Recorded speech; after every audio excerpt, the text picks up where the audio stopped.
পরিস্থিতি আমরা যে কথাটা আলোচনা করব সেই কথাটা হচ্ছে রাসূল করিম সাল্লাল্লাহু আলাইহি ওয়াসাল্লাম দেখতেছিলেন মদিনায় এক আনসারী সাহাবী তার ছোট ভাইকে তিনি বলছেন যে ধুর মিয়া, আসলে তুমি একটু বেশি লজ্জা করো, সব জায়গায় লজ্জা করা চলে না, সব জায়গায় লজ্জা করা ঠিক না।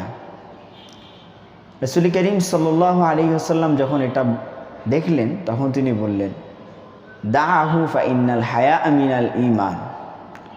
অতএব তুমি তাকে এই লজ্জাশীলতা থেকে দূরে রেখো না, তাকে দূরে সরায় দিও না, তাকে লজ্জা ভাঙতে বলো না। কারণ যতই লজ্জা থাকবে ততই তার ঈমান বৃদ্ধি পাবে, তার ভিতরে শালীনতা প্রকাশ পেতে থাকবে, তার ভিতরে সভ্যতা, তার ভিতরে নম্রতা, তার ভিতরে নমনীয়তা, তার ভিতরে ভদ্রতা, তার ভিতরে সামাজিকতা, তার ভিতরে পারিবারিকতা, তার ভিতরে রাজনৈতিক স্থিতিশীলতা, সব কিছু তার ভিতরে বিকশিত হবে যখন একটা মানুষের ভিতরে লজ্জা থাকবে।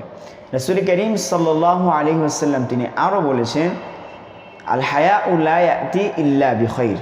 তার মানে এটার অর্থ হচ্ছে যে প্রত্যেকটা লজ্জাশীলতাই মানুষের জন্য খাইর, মানে কল্যাণমূলক কাজ ডেকে আনে।